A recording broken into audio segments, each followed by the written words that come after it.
I'm Mayor Michael Dillon Brennan. Welcome to the University Heights Zoning Code Town Hall. The first of two town halls today, September 30th, 2025, and we will meet again for a second town hall on October 30th, 2025. With us today is our new Economic Development Director, Tessa Jackson, who joined the city last week after her work with the City of Cleveland and in New Orleans, Louisiana. Our main presenter tonight is Sean Suter of ZoneCo, the firm the city has retained to help us update our zoning code. Before I give him the floor, a few words. We launched the review of process in March of 2023. With the new zoning code, we seek to leverage this city's density, expand residential zoning to allow additional home units in single-family districts, as Euclid is now doing. We seek to allow ADUs, accessory dwelling units, to the city, as Cleveland Heights is exploring. Updating our commercial districts to encourage redevelopment and strengthen our tax base, including the creation of the Warrensville Center Road District, a dense and walkable district with new shops and housing, basically creating the center of town that our city has never really had. We seek to create an equitable and welcoming code for all ages, all abilities, all modes of transport. By now, you've probably heard that Trader Joe's will be coming to Gateway North on Warrensville Center Road next fall as the anchor of the Gateway North project. That project, together with that store, does not happen without the work we have already done as a city towards modernizing our zoning code. Under the proposed code, that project would be permitted. Under the existing code, it required 8 significant variances. The fact that we had some basic guidelines drafted for the future of zoning in University Heights served as persuasive authority to our Board of Zoning Appeals as to why those variances should be granted, and they were, and the project was allowed. But that is only the beginning. We have to finish the work. Warrensville Center Road is not the only subject. Our review is citywide. But as the students move out of the rentals on Warrensville Center Road for the last time, time is of the essence to provide direction for what we want to see instead. If you are here tonight, or if you're listening to the recording, you may be asking, why are we doing this? Look, when cities don't modernize, when they don't keep up, they stagnate and they go into decline. We can advance with the times, or we can be left behind. We can be somewhere we would choose to be and choose to live again and again, or we can be one of those communities that used to be a good place to live. I don't want that, and I know you don't want that either. Our zoning code is from the 1950s, and the way we use it and the way we use our homes and our land today is somewhat different than the way we used it 75 years ago. Land use may sound like a dry and unsexy topic, so allow me to frame it to you like this. There is nothing more invigorating, more satisfying than knowing what you want, stating what you want explicitly, and then getting what you want. This isn't about losing control. This is about having the ultimate control, telling the world what we want and then getting it. So the question is put, what do we want? As Henry Ford is to have said, if I just asked people what they wanted, they would have said faster horses.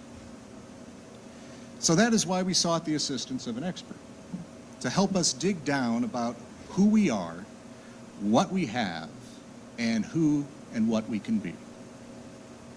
Because what we want to be is the best. We want to be happy and prosperous. We want to live in a walkable community with amenities and services close by. We want to be more of who we already are, for the benefit of ourselves and for generations to come. Which brings me back to Sean Suter. Tonight, for the next 45 minutes or so, Mr. Suter is going to present a draft vision of what can be. It isn't the final version. We will all work together on that. What we will hear tonight is what we can be if we're willing to put aside fear and put aside a scarcity mentality and embrace a prosperous and abundant future. After that, you will have an opportunity to comment, ask questions, and be heard. And with that, I give you Sean Suter. Thank you. Thank you. Awesome. Thank you, Mayor. Thank you, everybody, for being here tonight on this Tuesday night. It's a good crowd to talk about zoning. How many of you are excited about the zoning code update? Raise your hand. How many of you are nervous about the zoning code? Raise your hand. How many of you are terrified by the zoning? Yeah, right, a few of you. That's okay. You should be. It's change, right? You should be wanting to participate and be a little bit skeptical so that we can get the best input from everybody. That's really important. Change is uncomfortable. You're going through a transformation in this community precipitated by this very university, and that is pulling the students off of Warrensville Center. That's a big deal. It's a big change, right? So we're going to have to figure out how we deal with that. We'll talk a lot about that tonight. I'm Sean Suter. I'm a lawyer. I'm a city planner. I own ZoneCo. We write zoning codes across the United States, including Ohio. We're Ohio-based. We're going to be out of here at 9 o'clock tonight because your team played this afternoon, and my Cincinnati Reds are playing at 9:15, so I want to go watch. We are based in Cincinnati, but we do a lot of work up in Northeast Ohio, including right now for Shaker Heights, Cleveland Heights, and University Heights, among others. So what are the topics of the meeting tonight? These are the 5 main topics that the mayor put on the agenda. Transformational zoning for Warrensville Center Road. I think this is probably one that's got most people interested in what's going on with this zoning code rewrite. Expanded residential options. We talked a little bit about ADUs. What about introducing 2-family into single-family? These are all not easy conversations. Don't expect them to be. And this is going to be something that is based, the decisions about these are going to be based on the values of this community and what you all want the future to be. A new way of thinking about assembly uses. This is a big topic in your community. So how can we simplify that and take some of the challenges out of that issue? Enhancing design, making sure that we're getting the design that is acceptable and appropriate for the character of this community. And then de-emphasizing parking. That's another topic. And you may be saying, why would we want to do that? I need a place to park. Well, we'll talk about that, and I'll show you why that's important. We have this draft code. There's been some back and forth about this draft code. This has been in process for a while, and it is just a first go at a full document. So if you haven't read it, don't worry. There's plenty of opportunity. It is far from final. If you have read it, great, and hopefully it didn't put you to sleep. So, we've been on this project a while now, March 2023, so now we're into almost 2026 here. The zoning diagnostic report was the first thing that we did, and that went through the zoning code, and it compared the zoning code that you have today to the goals and priorities that are in your master plan from 2015. So you always do planning and then zoning, right? Zoning is the implementation of your planning. So oftentimes the zoning code does not reflect the planning. Why? Because the zoning code doesn't get updated that often. Most communities like yours doesn't update it comprehensively often because it takes a lot of time, a lot of political capital, a lot of other resources, and it's a hard process. So we see this all over the country, that you'll have a zoning code that hasn't been comprehensively updated in 50, 60, 70 years. You're not alone in that regard. Your code is 1956. In fact, the zoning map, the zoning classifications you have, the U1, 2, 3, 4, all that stuff, that goes back to the 1920s when University Heights had zoning actually before Euclid. Euclid is the seminal zoning code, part of the seminal case, Euclid versus Ambler Realty, that went to the Supreme Court of the United States and made zoning legal all across the land. You all predate that. And your zoning regulations, your zoning classifications are actually from that era. So you're dealing with a 100-year-old code. Maybe it's fine, maybe it's not. That's what we're here to figure out, right? A 100-year-old code or 100-year-old foundation for a code, and about a 70-year-old actual code that you have now. Of course, it's been updated piecemeal over time, and we see that around in most cities. But the problem with that is then it's not comprehensively updated, so you have a lot of mismatching, you have terms that are inconsistent, you have ideas that are inconsistent, and really what the document needs to do is reflect your planning. Okay. Zoning is not calibrated for infill and redevelopment opportunities. Your community is a 1920s community, essentially. That's what the development pattern is from, the 20s, maybe the 30s, 40s. The 1956 code, a lot of codes in the 1950s reflect automobile-oriented uses and land use patterns because the 1920s suburbs, inner ring suburbs, were trying to compete with the new suburbs and the next ring and the next ring. And so we couldn't have this antiquated suburb that was based on, walkability or transit that was built just as the car was proliferating, right? We had to reflect a modern society, a modern zoning. And so that was done around the time that your May Company store was built, your Macy's store, right? With a huge parking lot around it. That was what people wanted. That was hot.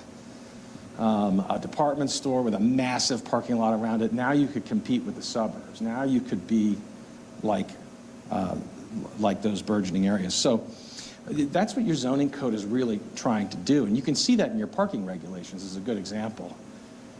Your parking regulations are so high, your minimum parking requirements, that what you're going to get is a building in the middle of a parking lot. Okay, that's what you have now. So that's what we're going to be talking about. How do we adapt this code for the 2025 and beyond? Not 1950s when it was a different world, different things were happening in the community, and not even the 1920s when this community was first built. The master plan is our guide. Now, it's got some age on it now. You've got about 10 years on this master plan. In Ohio, there's no requirement to even have a master plan or comprehensive plan, and there's no requirement to ever update one once you have one, which is unusual, but that's Ohio's very home rule system. But you have one that's about 10 years old. I don't know if there's any plan to update it anytime soon, but what it tells us is of 2015 at least, it identified issues with the existing zoning code, including a need for mixed-use development. Big one, right? We started out with mixed-use developments when we built this community in the 1920s. This is, for all of history prior to the 20th century, people have been living in mixed-use environments. The zoning diagnostic report was the first thing that we did. And that went through the zoning code, and it compared the zoning code that you have today to the goals and priorities that are in your master plan from 2015. So you always do planning and then zoning, right? Zoning is the implementation of your planning. So oftentimes the zoning code does not reflect the planning. Why? Because the zoning code doesn't get updated that often. Most communities like yours doesn't update it comprehensively often because it takes a lot of time, a lot of political capital, a lot of other resources, and it's a hard process. So we see this all over the country, that you'll have a zoning code that hasn't been comprehensively updated in 50, 60, 70 years. You're not alone in that regard. Your code is 1956. In fact, the zoning map, the zoning classifications you have, the U1, 2, 3, 4, all that stuff, That goes back to the 1920s, when University Heights had zoning actually before Euclid. Euclid is the seminal zoning code, part of the seminal case, Euclid versus Ambler Realty, that went to the Supreme Court of the United States and made zoning legal all across the land. You all predate that, and your zoning regulations, your zoning classifications are actually from that era. So you're dealing with a 100-year-old code. Maybe it's fine, maybe it's not. That's what we're here to figure out, right? A 100-year-old code or 100-year-old foundation for a code, and about a 70-year-old actual code that you have now. Of course, it's been updated piecemeal over time, and we see that around in most cities. But the problem with that is then it's not comprehensively updated, so you have a lot of mismatching, you have terms that are inconsistent, you have ideas that are inconsistent, and really what the document needs to do is reflect your planning. Okay. Zoning is not calibrated for infill and redevelopment opportunities. Your community is a 1920s community, essentially. That's what the development pattern is from, the 20s, maybe the 30s, 40s. The 1956 code, a lot of codes in the 1950s reflect automobile-oriented uses and land use patterns, because the 1920s suburbs, inner ring suburbs, were trying to compete with the new suburbs and the next ring and the next ring. And so we couldn't have this antiquated suburb that was based on, walkability or transit that was built just as the car was proliferating, right? We had to reflect a modern society, a modern zoning. And so that was done around the time that your May Company store was built, your Macy's store, right? With a huge parking lot around it. That was what people wanted. That was hot. A department store with a massive parking lot around it. Now you could compete with the suburbs. Now you could be like those burgeoning areas. So that's what your zoning code is really trying to do. And you can see that in your parking regulations is a good example. Your parking regulations are so high, your minimum parking requirements, that what you're going to get is a building in the middle of a parking lot. Okay, that's what you have now. So that's what we're going to be talking about. How do we adapt this code for the 2025 and beyond? Not 1950s, when it was a different world, different things were happening in the community, and not even the 1920s, when this community was first built. The master plan is our guide. Now, it's got some age on it now. You've got about 10 years on this master plan. In Ohio, there's no requirement to even have a master plan or comprehensive plan, and there's no requirement to ever update one once you have one, which is unusual, but that's Ohio's very home rule system. But you have one that's about 10 years old. I don't know if there's any plan to update it anytime soon, but what it tells us is of 2015 at least, it identified issues with the existing zoning code, including a need for mixed-use development. Big one, right? We started out with mixed-use developments when we built this community in the 1920s. This is, for all of history prior to the 20th century, people have been living in mixed-use environments. All of a sudden, we have regulations in cities around the country that are single use. Everything's segregated, single use. And part of that is because we can reach things more easily by car now. Whereas before you had to walk. The shorter the walk, the better.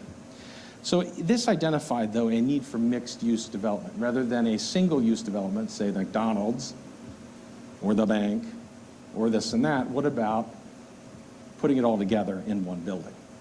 So mixed use could be multiple uses on one property, but it's better if there's multiple uses in one building, even more convenient. Commercial redevelopment, your plan talks about that.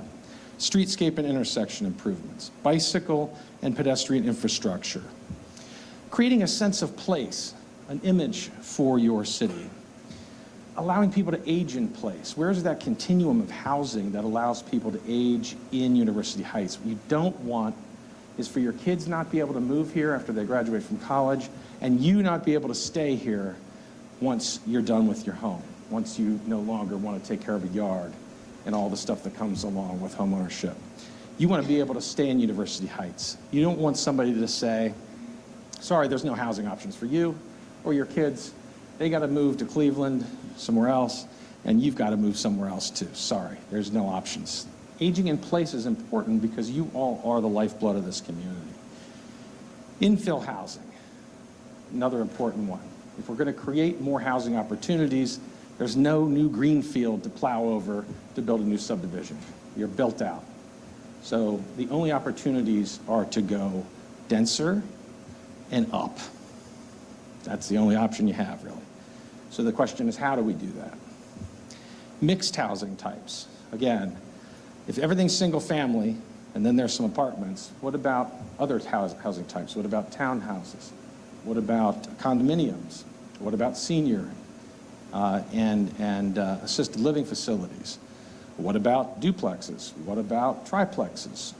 You have a lot of those different types in your community already, but as we look at the zoning code is going to favor single-family homes. Okay, so we need to figure that out. Rental and student housing, that's a big one. You got this great university here. How do the students interact with your housing? And then what happens when they leave your housing to go into university-owned and leased housing? And then increased green space and reduced pavement. We want to make sure this is still a leafy, green place to live. You can run around in the yard and enjoy good parks and recreation. We want to make sure that continues. This is not a pave over and urbanize this place kind of project, right? So we want to make sure that we're maintaining the green nature, the canopy, tree canopy, and the green space. There's also promoting and reusing and redevelopment to encourage economic growth in existing commercial areas.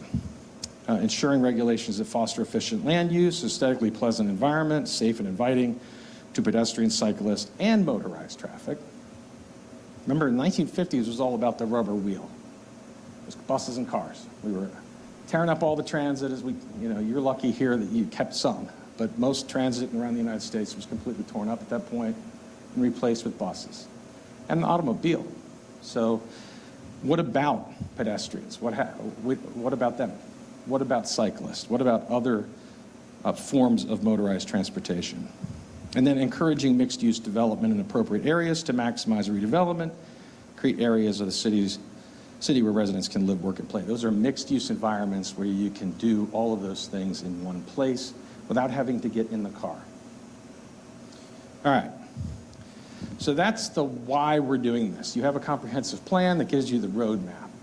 So if you have issues with any of that, talk to whoever did that in 2015, because that's your comprehensive plan. But that's the guiding principles. Those are the guiding principles and goals that we have to go from. Here's your current zoning. These are the U districts that I mentioned that were actually based on the Euclid Ordinance back in the 1920s. I don't know, I guess U standard for university, I don't know, but U1 through U9, and then a planned residential and a residential attached district is what you have currently. You have an entire zoning district for automobile parking. Don't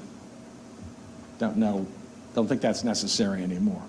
But 11 zoning districts governing less than 2 square miles of land. That's a lot. You have a very small geographic city, very dense, built out. Do you need 11 zoning districts to segregate uses? Essentially is what they do. Some of them are mapped over a very small number of lots, but they're not any different really than other zoning districts, so one of the proposals is to consolidate them. The vast majority of land is zoned for single unit residential. Of course, as we know in the comprehensive master plan, there's a call for more diverse housing options. So, as you look through this code, you'll see a lot of these districts have been consolidated and renamed to be more intuitive, rather than saying, are you in the U1 or the U2 or the U3? We describe them for what they are. So the general residential is the U1 and the U2 combined. Okay, and we'll talk about that. We remove the automobile parking district because you don't need a separate zone just for parking lots. I think most people can agree with that. Multi-unit residence comes forward. We need a zone for multi-unit mixed-use housing. The university district comes forward. Office building district, probably don't need that anymore. Office buildings are typically, if there's going to be offices, it's going to be in a mixed-use environment anyway. And who is building brand new office, standalone office anymore, anywhere, anyway? So that is an antiquated district. That died as of COVID. Local retail, shopping center district, those two things also are fairly similar. There's no real need, as we're dealing with more mixed-use development, to have specific districts just for a retail strip plaza. So we've combined those into neighborhood commercial, which is really what you have for the most part, although you have some regional commercial at Cedar Center. But for the most part, the kind of commercial that you want is the commercial to serve your community, neighborhood serving commercial, coffee shop, bagel shop, restaurant, flower shop, grocery store. Those kinds of things are primarily what we're going to be zoning for, although we do have to, acknowledge that there's some regional retail here as well. The Cedar Center Mixed Use District, that's its own thing. So when I talk about districts and zones, what you have now are, for the most part, one-size-fits-all zones that can be applied anywhere through the city. What we're trying to create, there are a mix of some one-size-fits-all zones, like the general residential, which you'll find all over the city, the multi-unit residential, which you'll find spread in various areas of the city, but then districts that are specific to a geographic location.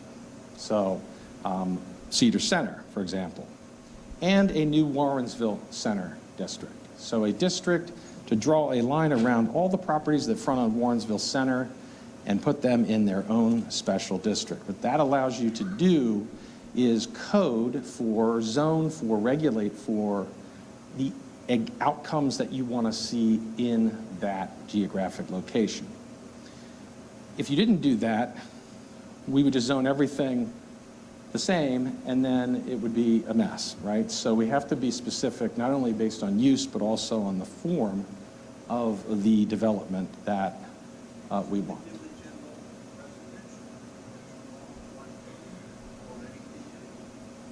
No, that combines 1 and 2 family residential. Automobile parking goes away.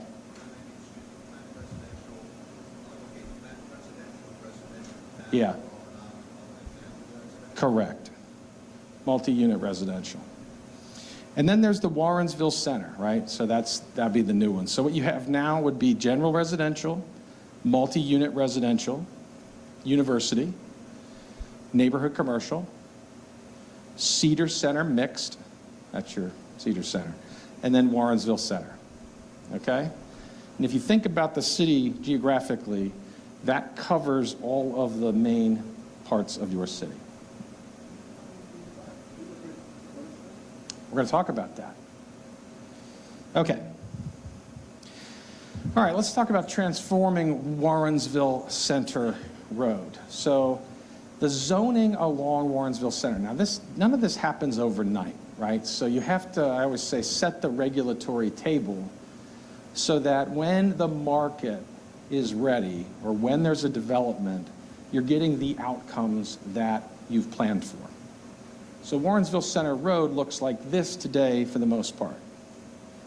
We know this is transforming because the students are out of here, moving in here, and then the question is, what's going to backfill these buildings? Hopefully people living there, I don't know. But as they, these buildings are 60, 70 years old, as they start transforming, some of them may change hands, some of them may go vacant, whatever it is, over time, this presents an opportunity to create something along Warrensville Center that is more in line with your plan than this, okay? So, what does that look like? Well, that is something that we put into the code to show you this is the spine of your city. Think about it as the spine, or think about it as the tree trunk. If you look at the map, all the neighborhoods feed into this road for the most part. All of them feed into this road. You live in these neighborhoods that feed into this road, but there's nothing to walk to from your neighborhood on this road. So that, to me, that's a major missed opportunity. Where are you walking to? Your commercial is mostly auto-oriented. There's very little pedestrian-oriented commercial. Could we introduce at these corners some places, some neighborhood retail that's small scale, the coffee shop, the bagel shop, the sandwich shop, the dry cleaner? Could we introduce that at the corners, all up and down Warrensville Center Road with housing that is higher? No, we're doing a mixed-use zoning. Mixed use is a mix of uses within the building, okay? Commercial and residential.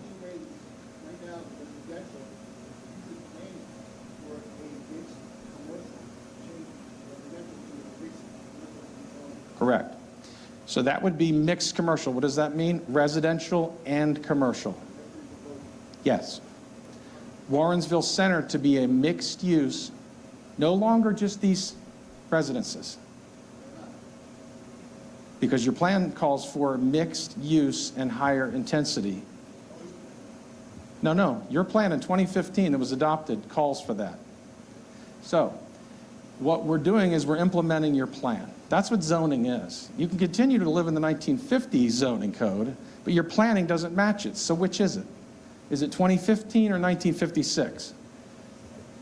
That's what I'm hearing from a lot of you. 1956 is best. Well, that's because that's what we're used to. Think about what this corridor is today and what it could be. So we're looking at that, allowing opportunities for multi-unit housing and places for you to walk. There is nowhere to walk from these neighborhoods on this district. You can walk to Whole Foods, that's true, but those are auto-oriented districts. I'm talking about along the streets there, from your neighborhood. Okay, so that's the concept. Yeah. Yeah, folks, he's going to present for about 45 minutes, and we're going to take at least an hour to hear from you and get your feedback. And the outbursts aren't going to help. They're going to slow down the presentation. You'll have less time at the end to provide feedback. So we do want to hear from all of you, but let's let Mr. Suter continue with the presentation. He has more to say that answer some of the questions you're bringing up. So, yeah. Thank you. So the idea here would be to create two sub-areas within the Warrensville Center. So the whole thing would not be commercial, right? There would be areas of residential. That would be the Warrensville Center residential. That's the middle block parts. You familiar with the term middle block? Not on the ends, at the intersections, the mid block. The middle block area would be residential. So you might have townhomes, you might have stacked flats, you might have two families. Are you going to have single families? Probably not, because that doesn't make a lot of sense for Warrensville Center. Plus, a lot of people aren't going to want to live on Warrensville Center because it's a busy road. So that tends to be places where people want to live in more multifamily or townhomes. On the ends, we would have Warrensville Center mixed use on the corners. Warrensville Center mixed use on the corners would be housing over retail or commercial. That's your bagel shop with the housing above. Something to walk to at those ends of the streets, okay? If the market desires that. The market may not desire that. The market may say, you've got a Whole Foods, you don't need anything else. But unless we zone for this, it's never going to happen, ever. And there's no opportunity for it ever going to happen. So what you're going to end up with is exactly what you have today. If that's fine, that's fine. That's the decision of the city. But we're trying to implement a plan here, okay? So every building would have at least one entrance on Warrensville Center Road so that we're not turning our backs to Warrensville Center. We're not putting garages on Warrensville Center. We're trying to activate this road. We're trying to actually make it feel a little bit smaller and slow traffic down a little bit, make it a little bit more pedestrian friendly. what you have right now is a huge right-of-way with huge lawns on either side. It's a speedway, essentially, and I would not want to walk along that road. It is not a pedestrian environment that you would want to walk on because there's nothing there to protect you. Okay, so walkable pedestrian places, the most walkable places, if you think of, would be your business districts. Small business districts, they have sidewalks, maybe cars parked on the street, something to shield the pedestrian from the traffic, okay? So that's what a walkable place is like. This is not really a walkable place. Of course, you could walk on it. There's sidewalks and there's bus stops, but that's not the main thrust of that corridor. So these are the kind of things that we would look at for this main spine of your city. All right, that's Warrensville Center. That's going to take vision. But the question is, how do we set the regulatory table for change? Or is it going to just remain the way it is and stagnate? Second, expanding residential options. We want to retain the character of your residential neighborhoods. That's why people move here, right? You have great residential neighborhoods. They were designed as this curvilinear streets, sort of the City Beautiful movement, like is in Shaker Heights and Cleveland Heights and University Heights was all founded upon that movement. So they're beautiful, and we don't want to change that. We want to enhance that. The question is, how do we add flexibility for a multitude of different housing types and to allow people to age in place? Can we allow in 2-unit and townhomes into the single family? Most zoning codes in the early 1920s, including this one, would have allowed 1 and 2 family units on single family property. If you drive around a lot of places, you'll see the 2-unit alongside the 1 unit, and you don't even know it's a 2-unit, right? So that's how this all started. It's mostly single family now. The question is, do we add in an option for 2-unit or townhomes as things redevelop over time? Do we reduce the minimum lot size so that you could split lots and create more housing? Remember, the goal and the plan is to create more housing. So we can't create more housing by doing nothing.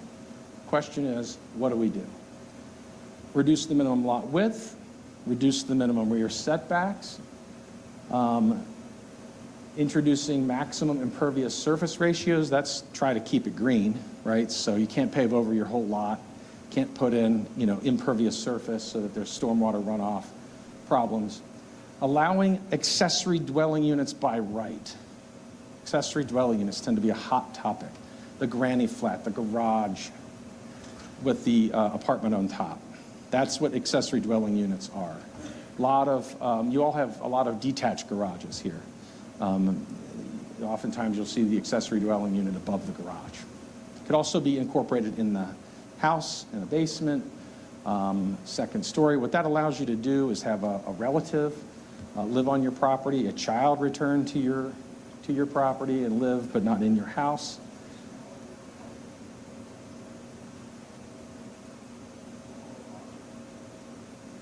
That's what creating smaller lots would do, yes. Well, I don't know about that. So that's where, these are all things that would expand your residential options, okay? I didn't make your goals. Your goals are in your plan, folks. Well, you haven't changed it. It's still in effect. All right, accessory dwelling units, by right with conditions. So if you like accessory dwelling units, how many of you love accessory dwelling units? Raise your hand. A lot of you. Accessory dwelling units are hot. Everybody in the country's talking about them. Not everybody likes them. That's because they introduce density, like you're talking about. More people, more cars, all that stuff, right? So what do we do, especially in a college town, which is kind of college town, kind of not, but what do? Do you have people renting back there? We don't want that. So you have to put safeguards around these accessory dwelling units, okay? You have to, if you're going to allow them, put in conditions and restrictions around them so you don't turn them into apartments, okay? That's what everybody's afraid of. We're going to have all these little rental units behind houses. I think you're getting to that. We don't want that. That's not what we're trying to do. So you would have 1 accessory dwelling unit per lot. It has to comply with the applicable setbacks, so you can't just build it up against your neighbor's property. Must not be taller than the principal structure, so it truly has to be subordinate and accessory to the structure. Has to be connected to the principal structure's utilities, so it's not a separately metered building or apartment or unit. Has to be tied in. Has to be in the rear of the lot. You can't do it in the front and the side. Has to be in the rear of the lot. We could allow ADUs for all different residential types with size restrictions, or only allow them on single family. Lots of options around this. We were asked all over the country to develop these ordinances, and there are a million different variables you can throw in here. Some places will say, you can only, the owner has to live in either the principal structure or the ADU, which I think is a good rule, so you're not renting out both of them as 2 units.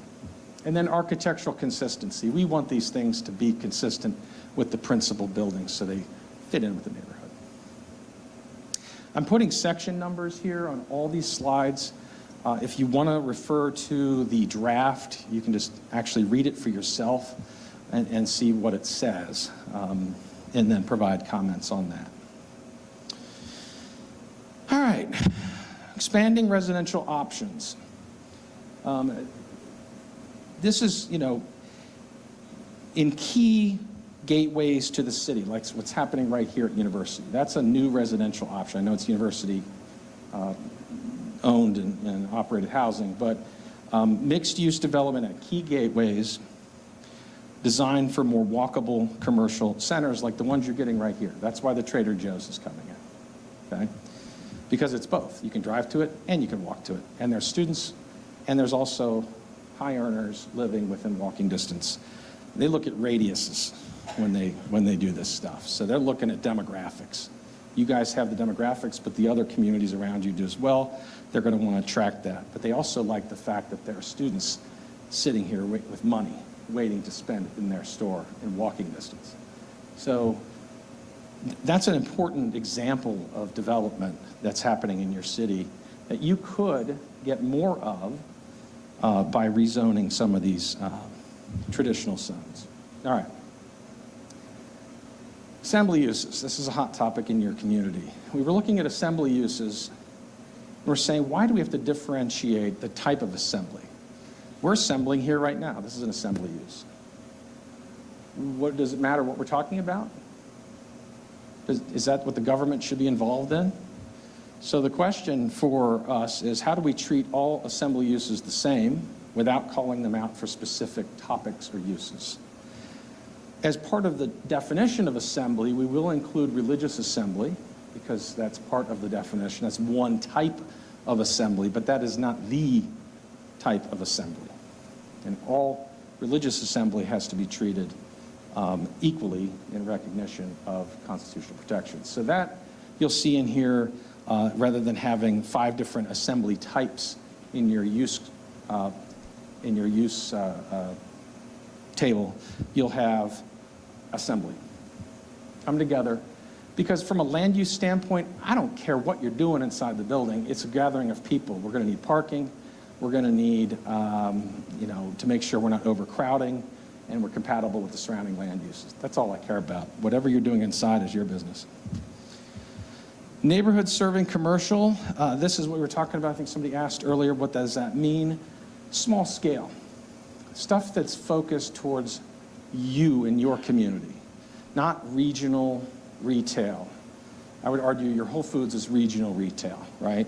But it serves your community too, but it's regional retail. We're talking about stuff that's small scale, mainly focused towards the neighborhoods, oriented towards the neighborhoods, and walkable from the neighborhoods. Now, as you're doing this, and you're minding neighborhood commercial, you can also put some housing above it. Wouldn't that be nice? Nice to live above the coffee shop? Maybe. Some people like that. Then you can walk to something. Maybe you don't need to make a car trip as much. And those are some of the things that start happening to create a more walkable community. Enhancing design. So adding in residential and commercial design standards. I think you'll like these. Around building orientation, building articulation, What you don't want, I think one of the, when we talk about multifamily, people get a bad perception in their mind because a lot of it is not good. But the new stuff we want to build is going to look more like this than it is a box. All right, the problem is a lot of stuff just comes out nowadays as a big box. You don't want a neighborhood of boxes. You want some articulation of the roof line. You want some articulation of materials. You want this to reflect your community, whether that is facades or stone or hipped roofs or all those kind of things. Those are the kind of things we can put in these regulations to make sure that you're getting that kind of design. And we'll have specific standards for the Cedar Center and the Warrensville Center because those are two of your most visible and outwardly visible corridors. All right, de-emphasizing parking. The big change here is adding in maximum, minimum and maximum. We can't, a lot of communities, and we've done this in many communities, have eliminated all off-street parking minimums and just said, leave it to the market to figure it out. And that's happening, that's a big movement around the country. Because what we've had is really high parking minimums, usually calibrated to handle, peak traffic times around like Christmas or Black Friday, and you end up with a waste. I call it land waste. It just sits there for 99% of the year, paved over, like the example of this bank here in your city. There are a lot of parking spaces for that bank. That probably made sense when the bank was built, but how many people go to the bank often anymore, right? A lot of it's done electronically. Maybe you go to an ATM machine, maybe you go in once in a while, but how many people all at once? Is there a rush to go park 60 cars there? No. So why do we have that? Why do we require that? And so having a maximum parking number to keep people from building too much and try to find an equilibrium is really the trend in parking. And then also accommodating multimodal transportation, whether that's bicycle parking as well or other modes of transportation parking, not just the car. Current requirements can command up to 60 to 80% of the lot area be used for parking. Unless it's full all the time, or you can tell me there's a parking crunch in most of these places, I think that's probably a waste and unnecessary. There's higher and better use of your land in this community than empty parking lots. So that's the idea there. All right, I'm done talking. That's all I have. You guys are ready to talk. I know you're excited to give us your opinion, and we're excited to hear it. So, Mayor, that's what I have as a formal presentation. Look forward to questions. Very good. Thank you, Sean.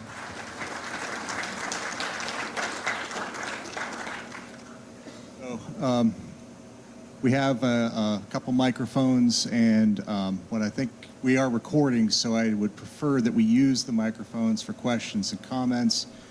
So, see this man over here, this gentleman raising his hand, so I'm going to come over here and hand you the microphone. And hello, my name is Pat Coburn. In the interest of full disclosure, I live on Meadowbrook, and my property is one of the ones that might be affected. I actually do believe that a refresh of Warrensville could be beneficial to the city. However, I also believe that the zoning code that is being presented does have some flaws in it. First of all, you have mentioned quite often about the University Heights Master Plan. There are significant deviations along Warrensville from that University Heights Master Plan. You can, if you want to see for yourself, the URL I created is tinyurl.com/UHmaster. What that shows is no retail at Traymore and Hillbrook and the north side of Meadowbrook. So that's one thing. The whole pitch here is making it walkability. So I want to just address that really quickly. First of all, as far as the physical part of the street goes, you're just swapping out one set of buildings for another set of buildings. For the existing residents walking along Warrensville, there is no green space. There is no anchor. There is no community center. It's just going to be a long string of buildings. So this walkability rests completely on the retail. What I've not heard tonight is that this layout of one retail per corner is an economically viable model. The UH master plan does not show it. And I'm not sure why we're pursuing, if you were to cluster the retail, let's say on the south side of Meadowbrook, that's still within walking distance. But if you build something and it stays vacant, you're going to have more problems than what you have now. If I'm going to give you all an example. Meadowbrook and Lee, brand new development, mixed use development, that retail has stayed vacant for a year. If that happens along Warrensville, that's going to be the kiss of death for retail. If you're going to build retail, it's going to have to hit the ground running. And I just don't see a plan for doing that. Nobody's come forward from the University Heights government to say, here's our plan for making sure that this retail is going to work.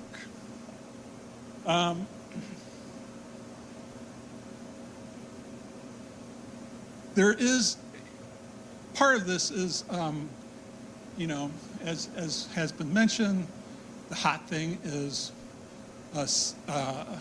neighborhood retail. And as many people have already pointed out, most of what you're going to have for retail moving into this, we already have either at Fairmount Circle or at Soulspin Warrensville. We already have ice cream shops, sandwich shops, hairdressers, coffee shops.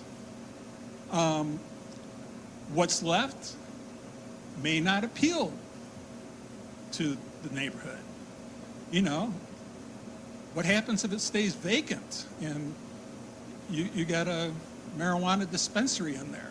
Do you want that in your neighborhood?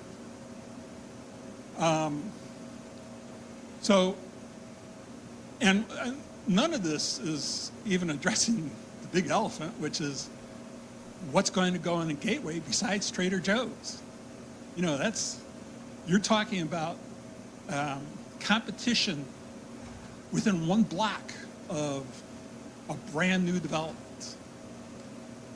Now the other thing, you may or may not want to hear this, University Heights is being a very passive partner to this. They're going to pass the zoning, and it sounds like they're just going to walk away and hope for the best.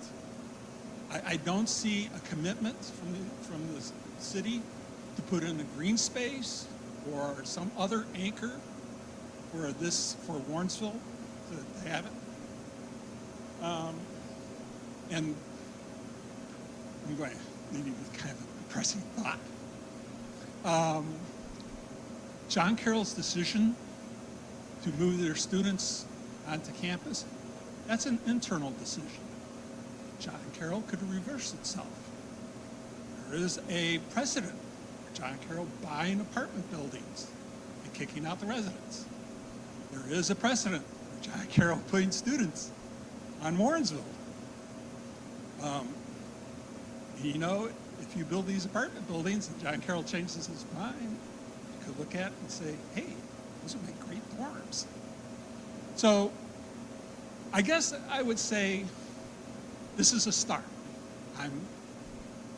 I want us to work to a point where this is acceptable. I know that I'm just covering one issue. I know that there are lots of people with other issues, but I'm sorry, I just don't see 12 separate retail spots working.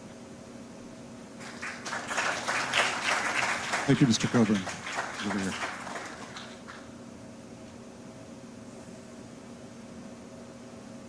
Good evening. My name is Dr. Jeffrey Eckstein.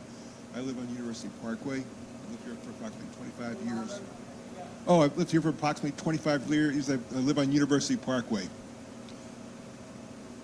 You seem to have a plan to change what University Heights is.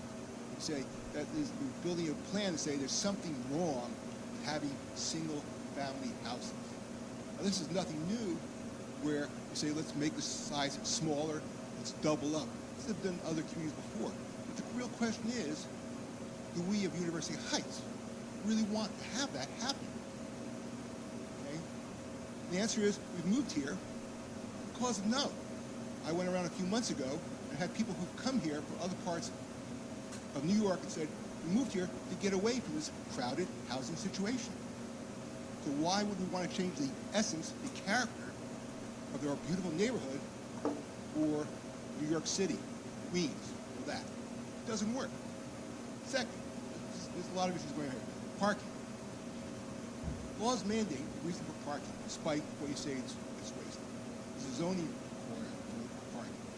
One can go up and down Green Road on any day where there are buildings that have parking. It's still not enough. Cars spill over to side streets. Cars spill over to parking across the street. There's a reason why parking is made as part of a zoning. But I think it's false to the citizens to say we can't have enough parking. Thank you, Dr. Eckstein. Thank you. My name is Andrew Wall. I live on Fenwood Road with my wife and our 2 young kids. And the one thing that I haven't heard, I've been to a number of the meetings with the mayor, with the zoning committee, and one thing I haven't heard is with all these proposals and all the different scenarios playing through, do we have ballpark numbers? Because some of what the conversations that have been having are surrounding, we need to increase revenue by adding additional people living in those spaces, and how do we play with those numbers? Do we have a developer that can build a 4-story apartment building and shove 39 units in it, and therefore maybe you're able to drive a monthly rent of $2,000 a month? Who's going to be that individual paying $2,000 a month? What is their annual salary? Like, those numbers that are being thrown around, yes, it pencils for a developer because you have X number of square footage, and great, you're able to generate the revenue to kind of overcome the costs. Have we played with that scenario versus a townhome versus a $400,000 single family development, and who fills that space is a key component of the generation of that revenue from tax dollars. And so if you have a family that's dual income in a $400,000 home making $300,000, that's a good chunk of money. But is it equivalent to if you had 4 families in that same place, but they're making $75,000 to $100,000 a pop? So have we ever played with those numbers? Are we looking at those sort of scenarios in that fashion to then be able to compare and contrast? If we did scenario A, we're able to generate X versus Y versus Z. So I challenge folks working on this to kind of play with those numbers, because those numbers don't lie. And obviously they're going to be projections, and obviously they're going to be things that aren't locked in. But what makes the most sense, and how does it compare to the vision that a lot of homeowners have of University Heights, and as people have mentioned, why they live here today? Mr. Wall, thank you.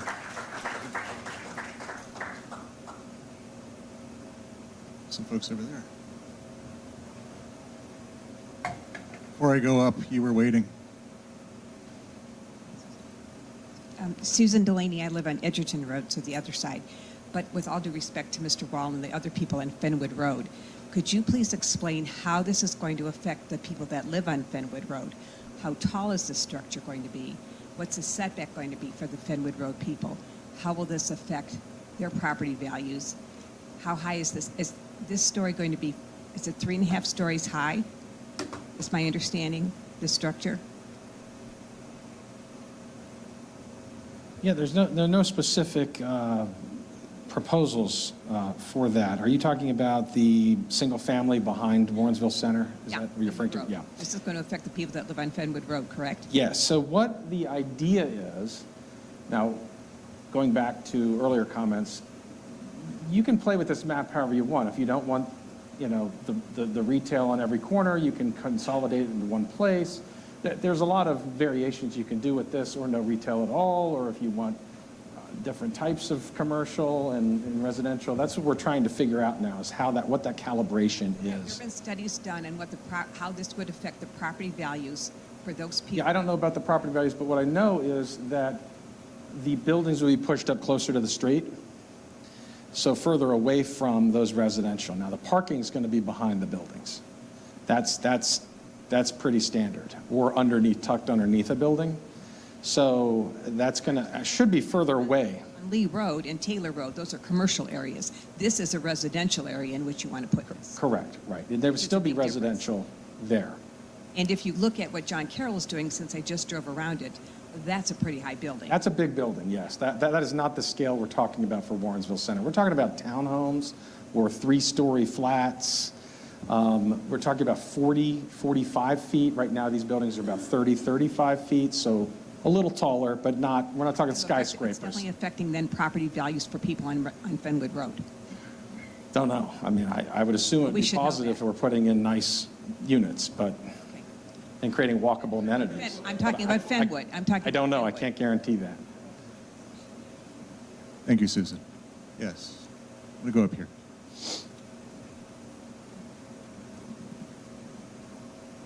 Hi, I'm Meredith Broberg. I live on Hadley. Can you please speak to, I'm really excited about Warrensville being more walkable. I have 4 young kids. I agree. I do not like them walking down Warrensville.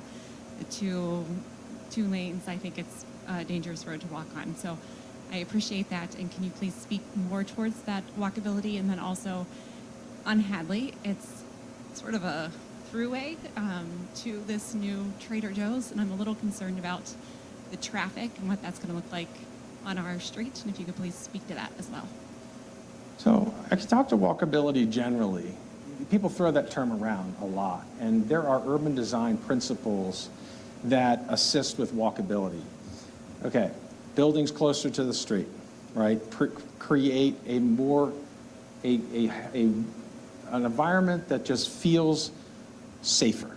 I don't know why, it just is. Versus walking in a big open area with cars driving by faster. It can also slow down traffic, right? A scale, right now, 1-to-1, because you're more of like in a canyon than you are in a big open field, right? Yeah, these are urban design principles, folks. I'm not making this stuff up, okay? You can read about it. But the other thing is scale, 1-to-1 ratio with the street to the height of the buildings. Right now, you have an 80-foot wide right-of-way. Now, to this man's comment, he made a great point. None of this means anything if you're going to keep the right-of-ways the way they are. Right-of-way work needs to be done, too. And look at Shaker Heights on Lee Road, what they're doing. It's incredible. They're going to make that actually a walkable place because they're changing the right-of-way. If you don't do that as well, the zoning isn't going to fix it all. But, yes, creating a 1-to-1 height. You could have an 80-foot high building along that street, and it would be the 1-to-1 ratio with the width of the street. That is what's considered to be pedestrian friendly in urban design. Not saying we should do 80-foot buildings, but so that's about walkability. There's a lot of things you can do. Parking on the street creates a barrier between you and 40 and 50 mile an hour cars. Street parking, you don't have that. Not saying you should have that, but that could also help make it more walkable. Places to walk to, green space, I agree with you. We should have more open space plazas, green space parks. You already have great parks. So we want to incorporate that as part of Warrensville Center as well, to make it just more of a hospitable place.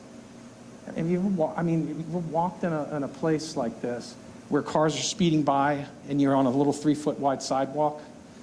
It's not a place you want to be, right? Yeah, Sean, I'd like to add. And that's good, yeah. Because a lot of folks may not know this, Yeah. and I don't even recall if we've talked about it, but But in 2023, the City of University Heights did complete a road diet study of Warrensville Center Road, much of which will be implemented the next time we repave Warrensville Center Okay, Road in about great. 2 years. Right. And one of the things that we studied was the fact that between Silsby and Fairmount Circle, we have too many lanes. We don't need all those lanes. And we tend to, regardless of what you post as the speed limit, people tend to drive as fast as they feel they can safely drive. And that's why you see the speeding that you see on Warrensville Center Road.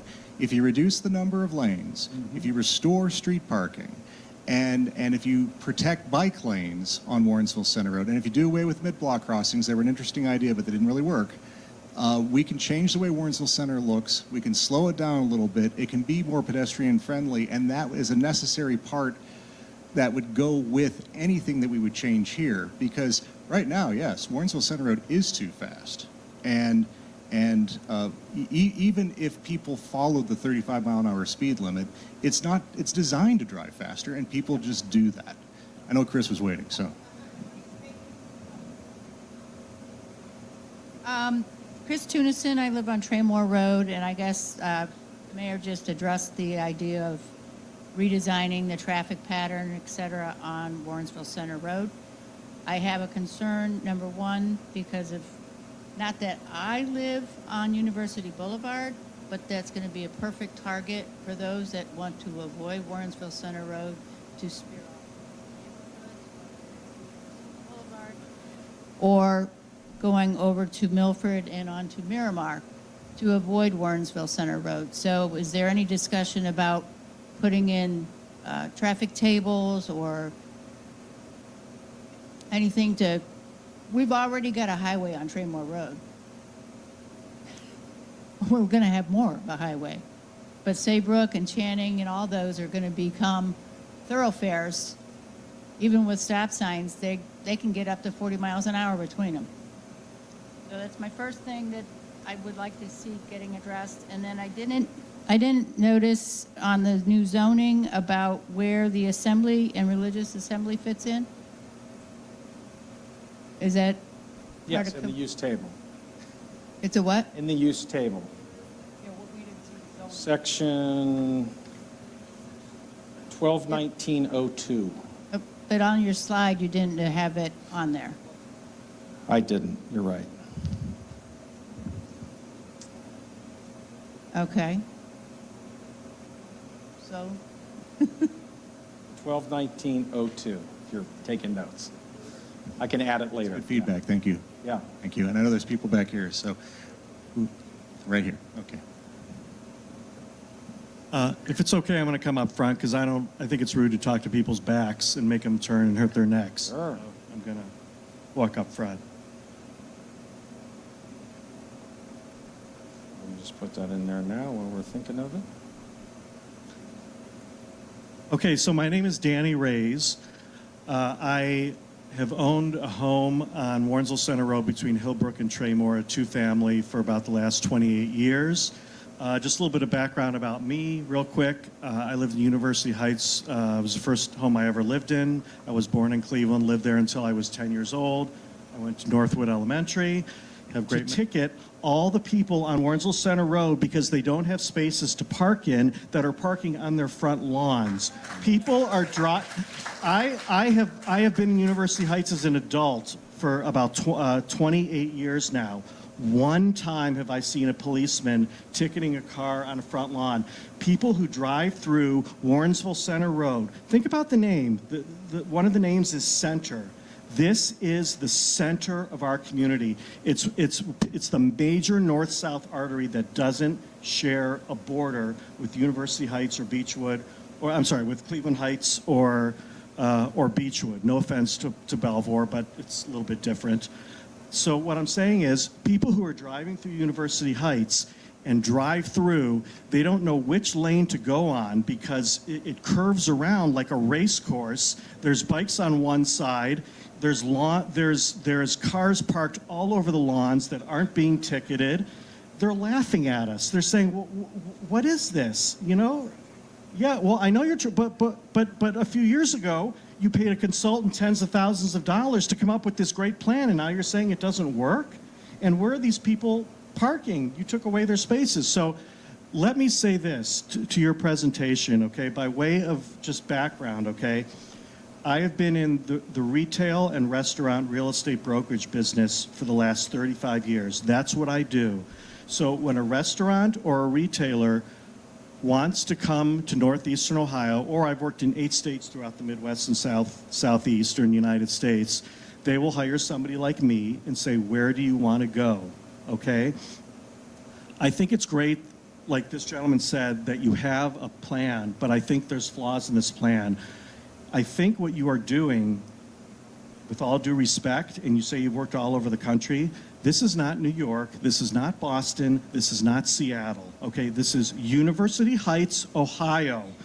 These type of projects that you're talking about, with all due respect, these... With all due respect, I work mostly in Ohio, and I'm an Ohio-based person. So Oh, okay, well not then... New York, thank you. Okay, well, let me say this, okay? These small projects that you're talking about at the corner of Traymore and Warrensville, or Warrensville and Hillbrook, or Meadowbrook and Warrensville Center, this isn't, to put like a few, like you say, bagel shops here and there, that's not gonna like dramatically change the whole logistics of people walking and biking. You know, it's just not gonna do it. It's just a few stores. And let me tell you this, I've represented the bagel shops. I've represented national chains, local chains, okay? When they, if I was bringing a bagel shop or a coffee shop to northeastern Ohio, okay, and I would show them Warrensville Center Road, they would probably, and say, do you want to go in a mixed-use project at Warrensville and Hillbrook? They would laugh at me. That's not what those people look for now. They look through drive-through lanes, they look through parking, okay? So I don't see this dramatically changing. I think what you have to understand is, if you look at the neighboring communities and where they've been successful, okay, at these types of transformational projects, they've had a few things in common. One, they've done it on more of a critical mass, a larger scale, okay, like a Van Aken or an Eaton Collection or a Meadowbrook Lee, et cetera. Okay, that's one thing. These small things, these small deals, investors aren't interested in doing that, especially with paying the prices that these properties would command and having a lack of depth. You just can't get mass. Number two, these properties are controlled by 1 or 2 individuals, okay? Look at Van Aken, controlled by the Ratner family, okay? They had all that property there. They put they took a big risk, okay? That family's developed all over the country in major markets. They took a big risk doing that. I love Van Aken. I go there all the time, and I applaud them for that. Look at what's happening across the street. Look at what's happening at Meadowbrook. Look what's happening in Cleveland Heights. These are large parcels of property that are controlled by basically one person. There's probably 80 or 90 owners up and down Warrensville Center Road. If I'm an investor, okay, I'm going to have a really hard time putting that together. And I want to address this gentleman over here on Fenwood. Yeah, and can I tell you what Plutus Properties has done? Plutus Properties, okay, this is, you can look this up, it's public record. On their properties that they own, they take their landscaping, they demolish it, and they put stones and rocks in the front so that they don't have to maintain it, okay? So I would say to you, Mayor, you should take some of this money that you're using for consultants and so forth and have people put landscaping and take pride in the properties that they're putting, so that when people drive through University Heights, they don't see brick and concrete and stone. They see, patting myself on the back, I had a professional landscaper, you know, landscape my property. I take pride in it. Okay, so I want to address last, and then I'm going to be done, this gentleman who lives on Fenwood, okay, because my property backs up to Fenwood, okay? Fenwood is a great street. So is Saybrook, okay? These people, in many cases, worked very hard in college, they got their education, they worked hard at their jobs, they bought their first house in very difficult times right now. They're trying to raise a family and send them to the local schools, okay? When you say your answer to him and to this woman who, I think she was referring to Fenwick, but she really meant Fenwood, okay? It's really Fenwood. You probably just misspoke, similar names. Fenwood, okay, I'm sorry, I thought I said Fenwick, okay. For those people, okay, Your response to them was, oh, we're going to make the setbacks so that everything's up on the street. Okay, what about the headlights that are shining in their houses, in their backyards where their kids are trying to play? What about the trash? You have to put the trash in a dumpster somewhere. If it's a bagel shop or it's a restaurant, guess what? There's going to be food particles, and that's going to bring skunks, that's going to bring raccoons, etc. Then there are going to be people that are going to be parking in there, and they're going to be talking. You know, if I would be pretty nervous if I were living on Fenwood, and you know, so that's all I have to say. Great idea. I applaud city leadership for taking this initiative, but there are practical flaws. And remember, this is University Heights, like this gentleman said over here.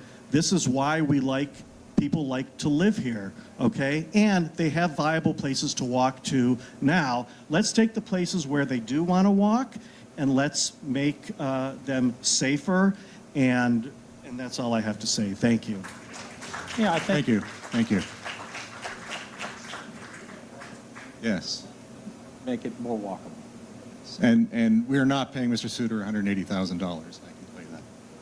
Okay, Mr. Meliscus.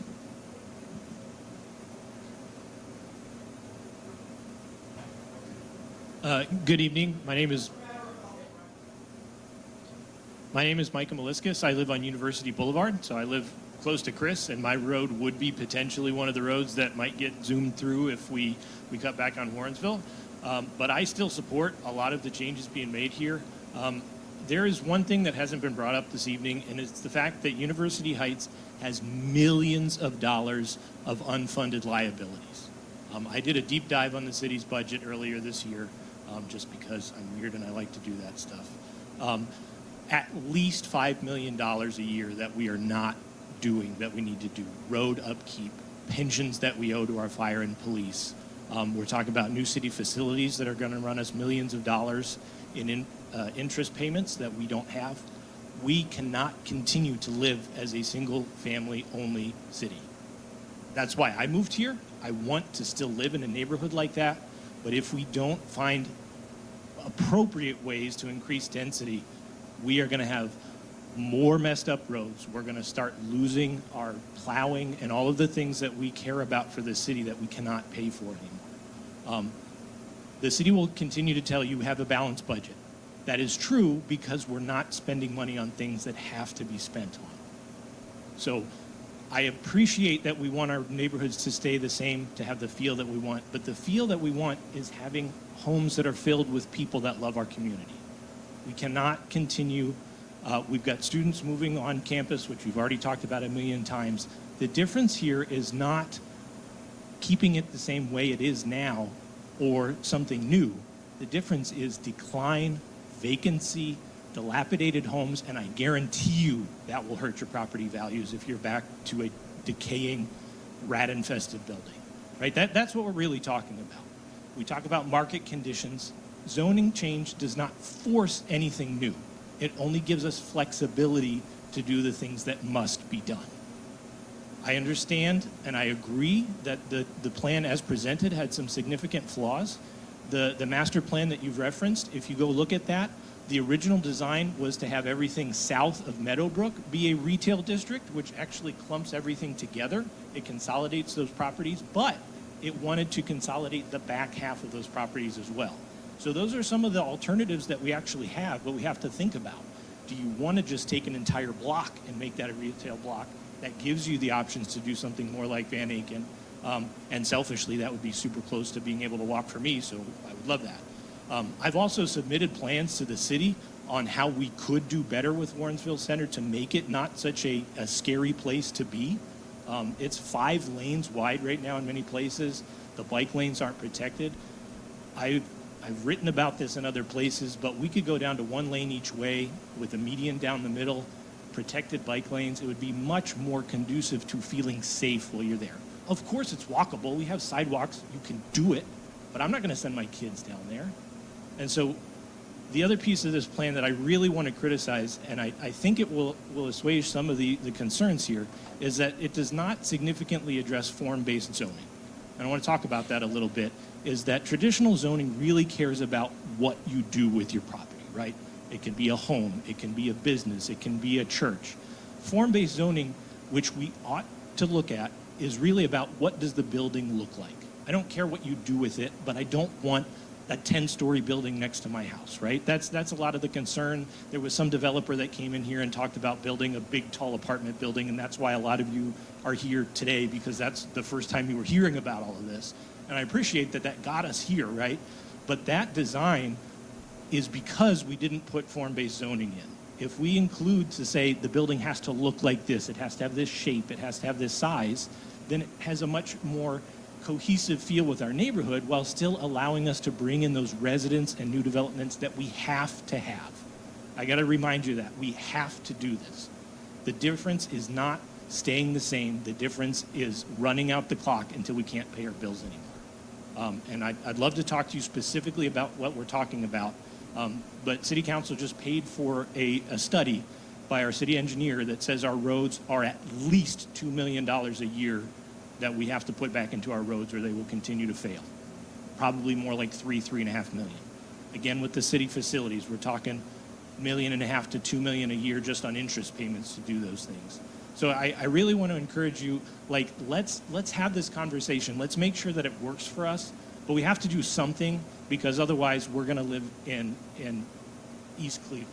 I mean, that's what we're really talking about, right? Like, we will continue to have more vacancies. We will continue to not be able to pay our bills. And that's the difference between making meaningful change to our zoning and doing nothing. Thank you. Thank you, Micah.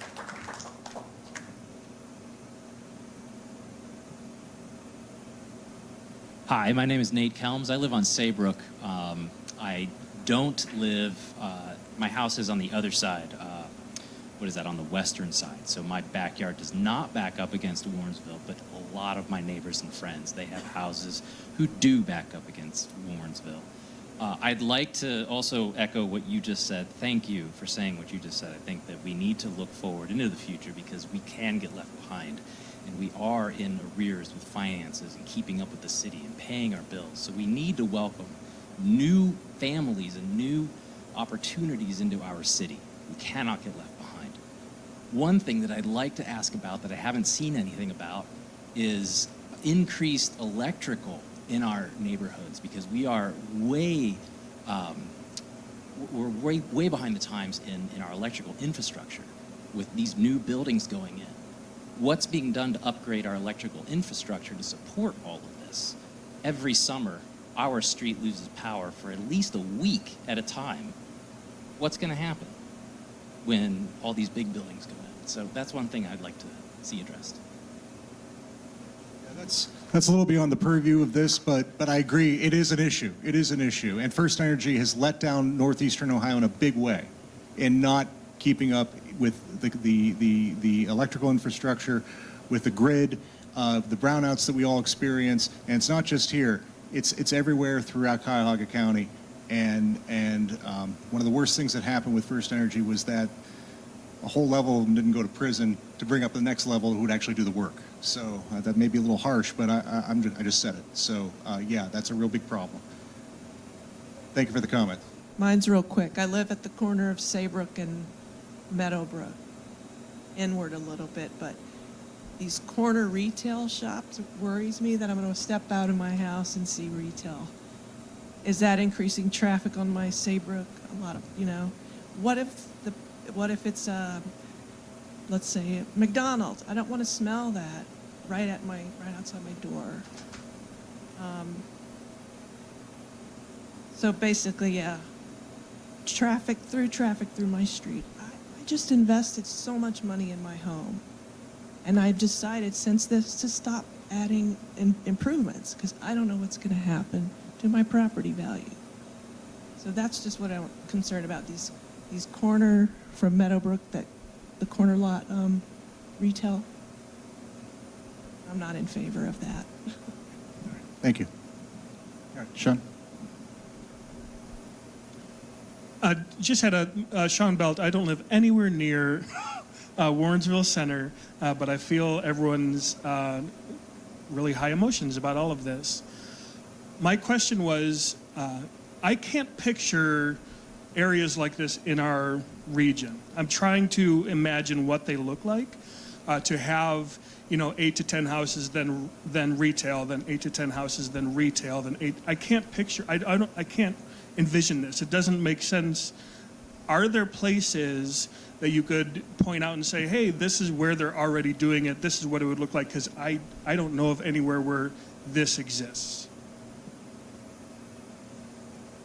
It wouldn't be houses and then retail. The idea is to put in 1, 2, 3, maybe townhome development. If you look at the code itself, it actually has the form in here. Residential, and then retail, then residential. Yeah, a lot of your business districts would have that corner residential over retail. Does anyone know of a place? It is more urban. Yes.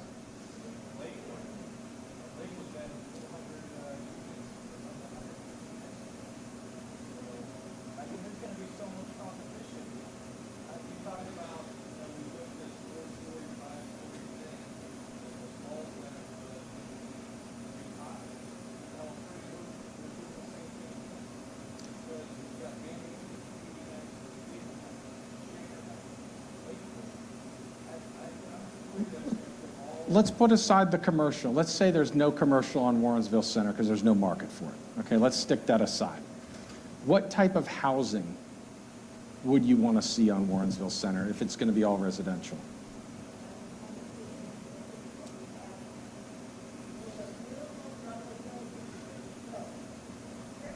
So two.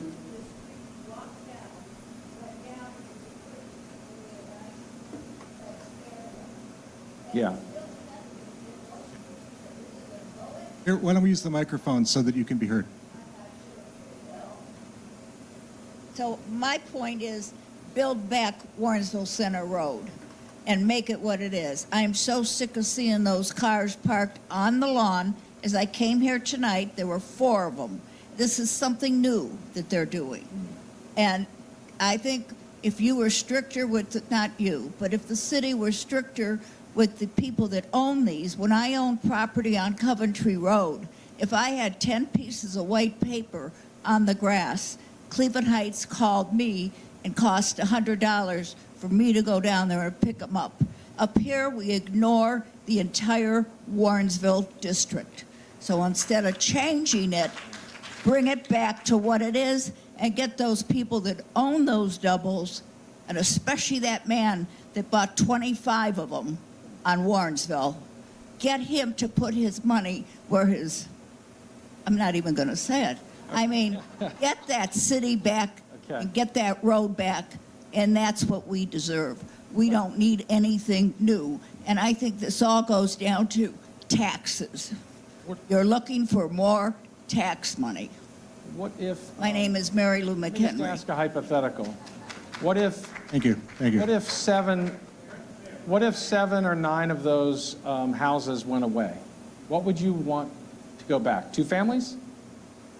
Single families, townhomes, apartments? I'm just asking the question.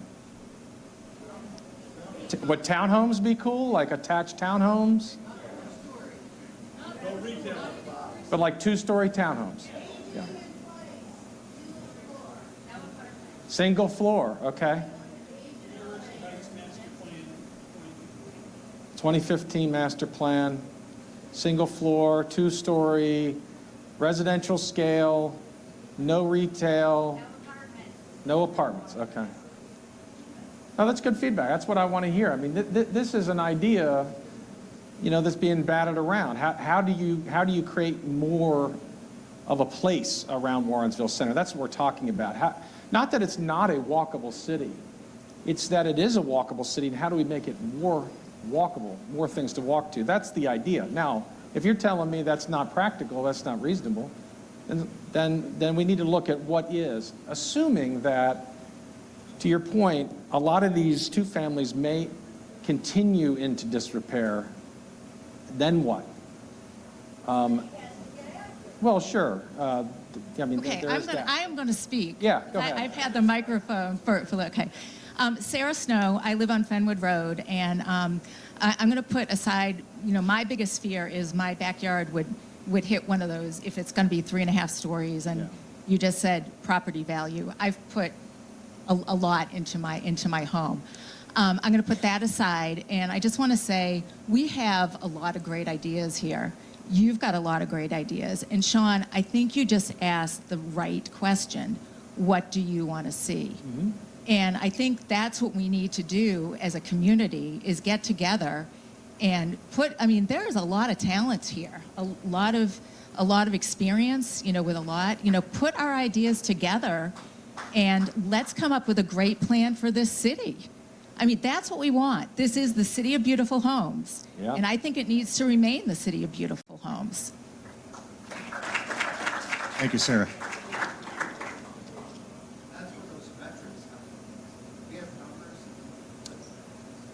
Yeah. No, I agree with the gentleman from Cleveland Heights up there. He was right. A lot of those are economies of scale. Van Aiken is big. Those are big developments. It is very expensive to build missing middle housing. You're familiar with that term? Missing middle is like the 4-family, the 2-family, the 3-family that we used to do in the 20s, 30s, 40s that we zoned out of existence. And now everybody's in the urban planning world is talking about bringing it back. The problem is it's super expensive because there are no economies of scale. So if that's going to redevelop, my guess is someone's going to get a whole side of that street somehow so that they can actually have some economies of scale. But then the question is, what is that? Is it too much? Okay, I have a comment, question. First off, I apologize for interrupting at the beginning. I should have kept my mouth shut, as my wife told me. My name's Joe Pacchione. I've been a consulting engineer for 40-plus years to municipalities. Zoning has always been a hair puller for me and everybody that works on it. When I look at this and I hear density, I have a 50-foot lot by 150 feet deep. There's no denser than you can get than that. With this plan, the gentleman mentions electricity. We have all the infrastructure of the city that has to be evaluated before a change like this goes into place. I look at our roadways, $2 million a year, that seems low to me for investing in maintaining the cities. Our road was repaved, thank you, very nicely done. Our curbs are non-existent, so stormwater is a big thing. Density means higher stormwater. In my work, I can say that our amount of annual rainfall really hasn't changed that much. But it's when it happens, it doesn't happen over 24 hours anymore. It happens over 6 hours, an hour. The storm sewer systems, I'm going to say in University Heights, were never designed for that. They weren't really designed for the type of stormwater runoff we get when it was built in the 1930s. So before the city council starts to say, we're going to change this, you need to ask, can the water system provide fire protection? Can the storm sanitary provide that for the collection? We don't want it all to go to Lake Erie. Can the storm sewer system handle it without flooding out the neighborhoods? Right. Zoning is nice, changing is nice. It may improve the tax base. That's a flip of a coin there.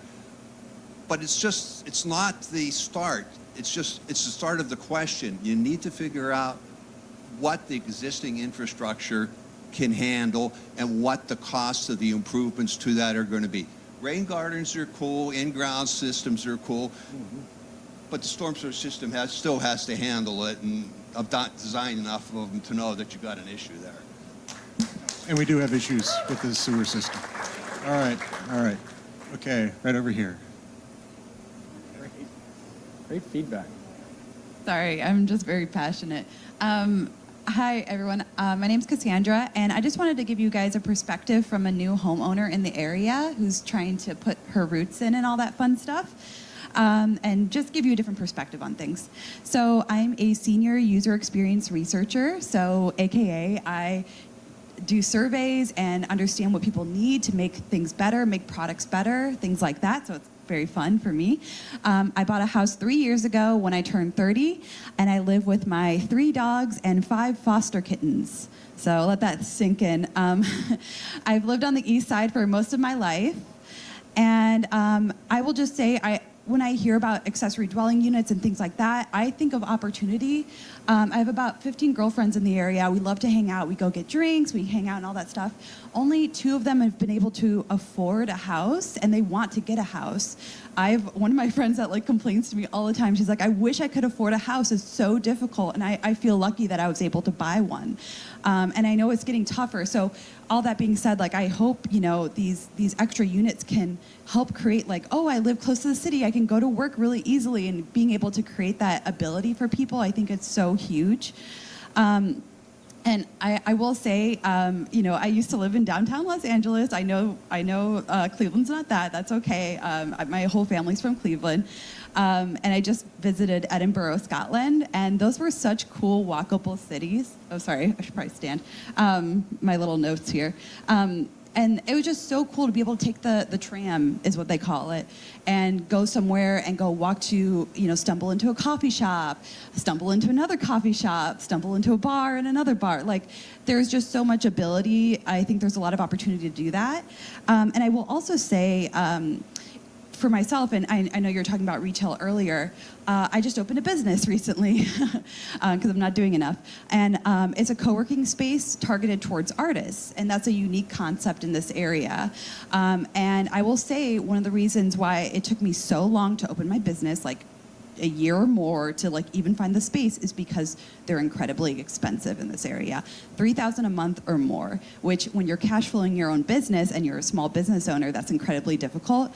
Granted, I did look at the Cleveland Heights area primarily, so you know, I'm not speaking directly about University Heights, but I know that keeping business leases affordable will be a huge benefactor in making it so people like me, I have more business ideas I would love to open up in this area, and being able to actually do that. So I just wanted to comment on that. Sorry, I'm almost done, I swear. And I think that, you know, walkability does have levels to it. When I was talking about, you know, Edinburgh and Los Angeles, like, you know, they obviously have it very developed and stuff like that. It would be cool to get to a better level. I ride my bike to my workspace almost every day, and it doesn't feel that safe to me. I try to be really careful. I a lot of times have to go up on the sidewalks, which I know you shouldn't do that with a bike, but I don't feel safe being on the road, and I know how people drive in the area, so protected bike lanes would be such a huge thing. I love being able to ride my bike to my business. So just wanted to say that. And like 2 more things, and then I'll stop. As an example, I would love to make my garage into an accessory dwelling unit. My parents are getting older. I would love to be able to have their own space to themselves where I could still help them. Or I was thinking, you know, before that happens, a traveling doctor, a traveling nurse, like you're having different rentable options that can create more flexibility for people. It doesn't mean everyone's going to do it. A lot of my friends are not interested in that. They just want their own house and that's it. And that's fine, but creating more flexibility and more options, I think, is really cool.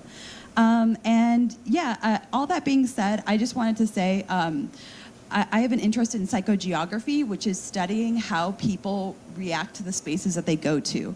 So you're walking through, you know, a little cute town. Like, how do you feel? Like, you know, what does it make you change about how you're reacting to the space and how you're feeling? I think that's something really worth studying. And I think right now, with a lot of how University Heights is, I kind of like want to pass through as quickly as I can and get to where I'm trying to go, because sometimes I don't want to like stand around and like admire a location. I used to live on West 25th. I know it's loud and crazy and all that stuff, and I moved for those reasons, among others.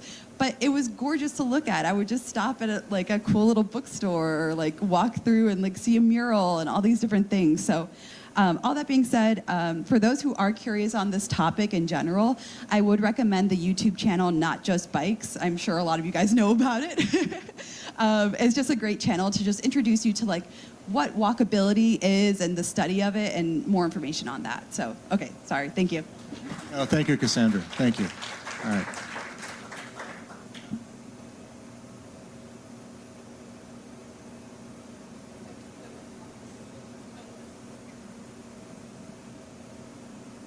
Hey, thanks. I'm just a fair disclosure, I'm also on Fenwood, but I did want to say the ADU idea does seem like a very good idea to explore if it's not restricted to just family only. No, I mean, it seems like a great way to add income to the city, right?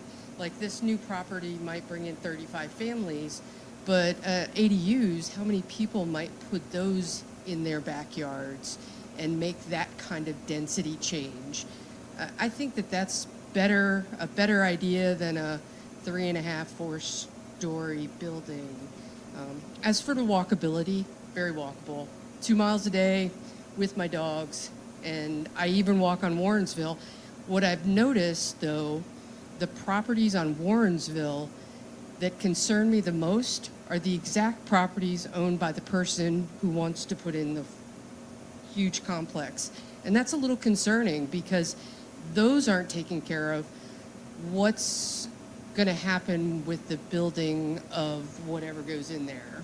And anyway, those are just some thoughts. So, Thank you. Thank you. I see Phil over here.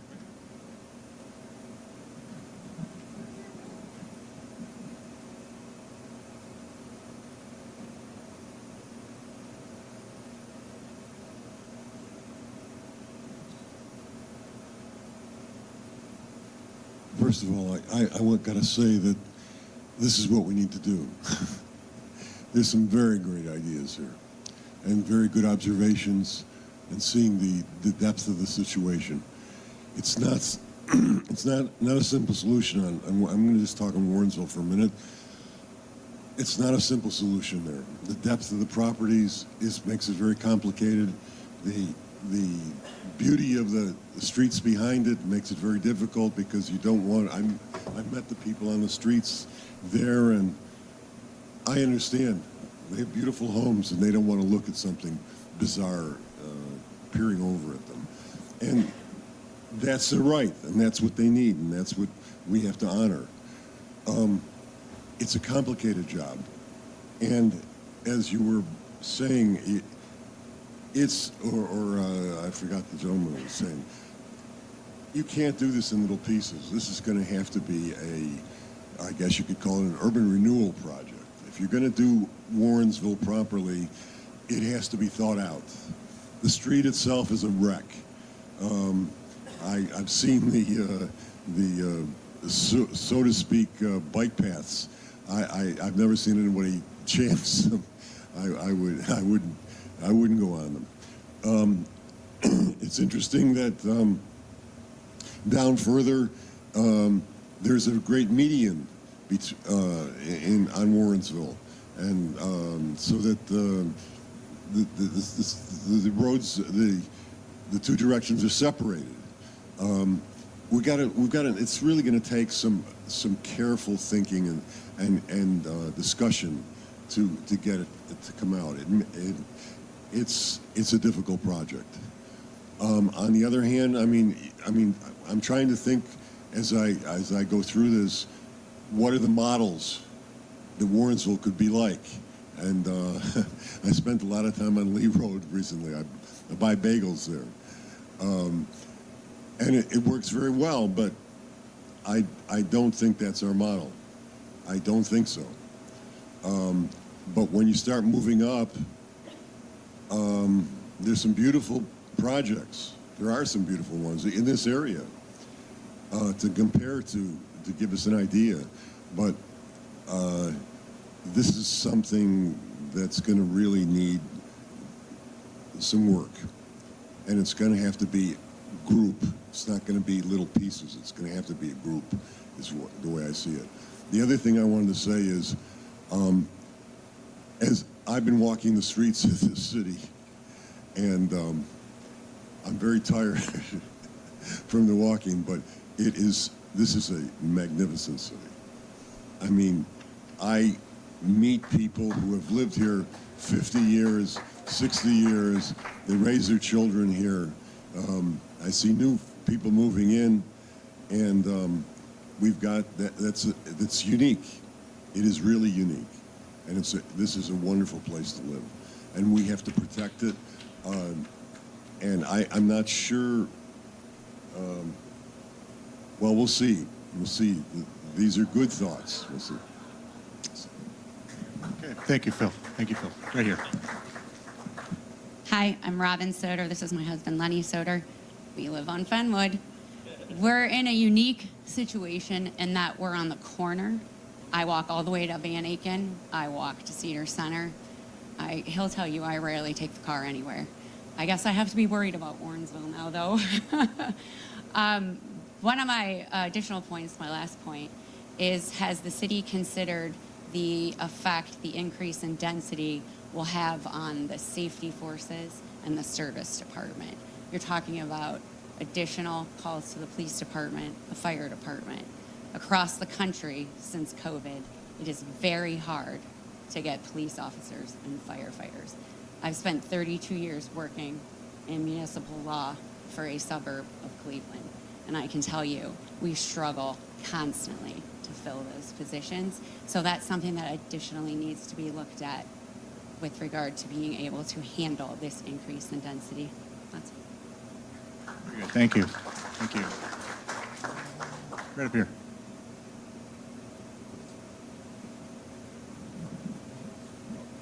I just want to say, my name's Zach from Fenwood. I just want to say we've been having some great dialogue at the meetings about compromise and what the future could look like and how we can come to an agreement. But the problem is the only thing we've seen so far is a plan for 4 stories with roof access and parking lots that butt up to our properties. So when we are in these meetings, we're having some great ideas. I do think there's going to be compromise. I think we can do it. But so far, just the plans coming in have been to the extreme. So when I saw you put 50 foot for the zoning, I was like, well, that's what they wanted. They wanted 4.5 stories. So I think we can come to a compromise. I think we can work to make it, a better city. But so far, what we've been offered is, we're going to put as much stuff in as we can, and you're going to have to deal with it. So maybe we can come up with an idea together. All right. Thank you. Thank you. We got about 10 minutes left here. My name is Kate Euler, and I've been living in University Heights, watch this, since 1964. Who? 664, and I have seen wonderful changes in this city, especially after integration. That was a most important thing. And my friend here has lived in University Heights since? I believe it's been 1975, 76, I forget the exact year. Jeffrey Pearl. Jeffrey Pearl. Thank you, Kate. All right. Oh, right here. Hi, Susan. Hi, Susan Infeld. I used to be the mayor before, Mayor Brennan. This was really interesting to listen to, and thank you very much for the presentation. I do wonder, though, if this is being premised on a 10-year-old master plan. I work at the Cuyahoga County Planning Commission, and we consider that outdated. I do wonder, and I know you've gone through this exercise by looking through the zoning code and making suggested changes, but given the amount of feedback that's been provided tonight, if the city would pivot in its consideration and go through a comprehensive master planning process that would involve input from the entire community.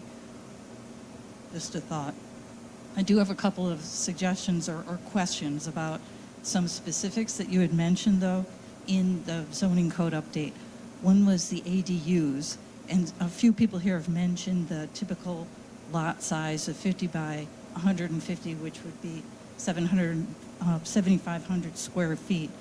When we already have detached garages, that doesn't leave a lot of space. And to the gentleman who had mentioned the stormwater runoff, that would be a consideration. Infill housing, the County Planning Commission had worked with the First Suburbs Consortium, as the mayor knows, to come up with a plan for First Suburbs communities. And I know that University Heights had hired a company to be the principal developer for those properties. So I don't want to belabor this, just a few considerations, but this is really wonderful input, and I would love to see it continue. Thank you. Thank you. Thank you for being here, Susan.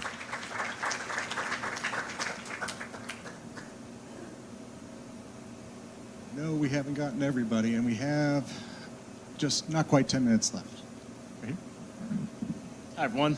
Mark McCarran. I'm also on Fenwood, as are a lot of people here recognize a lot of you. So I'm one of those people that, of course, my backyard would be Warrensville, so whatever happens there, I'm stuck staring at. And I really don't see any reality where that's not going to affect the property value. I know that's, common gripe, everyone gets that. But another thing I keep thinking about is, like, we have University Square that still needs some love. I know there's projects and stuff there, but I feel like it makes more sense to finish that project before doing the middle place right now that's fine. And then kind of that got me thinking, why now? Why do we care so much about Warrensville when we have kind of both ends taken care of? And I think it really just comes down to with John Carroll taking away all the renters of all the property owners on Warrensville. They're just looking to move as soon as possible to fill that or sell that. And I don't think that should fall on the rest of us. And we should just be considerate and take some time to figure this all out. That's all. All right, thank you. Well, Sue, you've already gone. I want to make sure I get other people before I... Okay.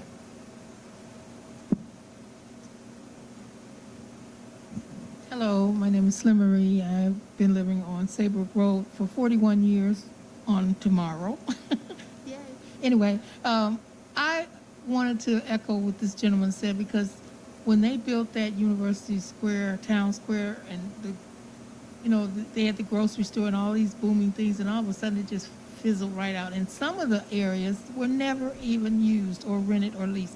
That's where we need to go. I don't know. She was saying that John Carroll had bought that space. Oh, okay. Well, that's where we need to start. I realized that, like the cars on the lawns, I did swing by the police department when I saw last weekend or weekend before those cars parked on the lawn. Now, if every residential owner did that, then there would be a problem. And this is a main thoroughway, and they had all these cars parked up there like they're at a park somewhere. Those need to go. As far as the development, of course we want to move forward. I want to know, you see my hair? Okay. I'm a senior citizen, okay? Silver senior. There has not been a lot given to us, and we've been in this neighborhood for eons. I want to know why there's no more conversation about what to do with the seniors who have been here for all these years, and they're not getting any perks, any amenities, nothing. I remember when I first moved here, the police cruised down Saybrook every day.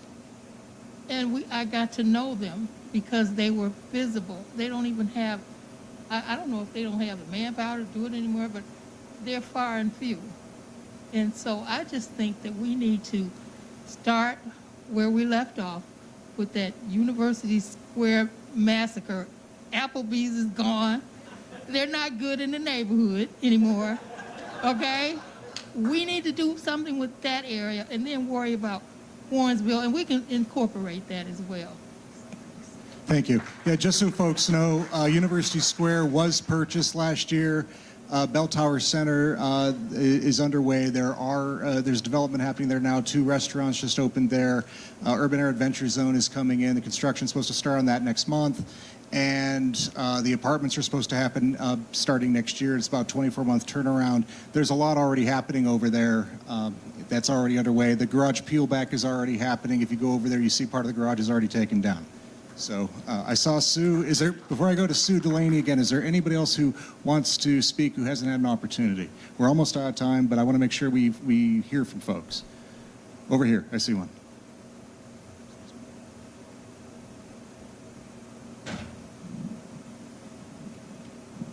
Hi, I'm Katie Holsheimer. I live on Fenwood Road, and as everyone, I'm so concerned about what's talking. Planning and all that is important, but if you look at the section of Warrensville that's in Shaker Heights where they have built condos, it's just south of South Woodland, I think, on the east side of the street. the landscaping they did for that was so beautiful because they raised up the earth, they planted trees, there's a beautiful fence. I mean, whatever we do, we have to plant trees and have the natural look of whatever it is from the street. Otherwise, it's going to look like it looks now. Not good. So that's my Thank you, Katie.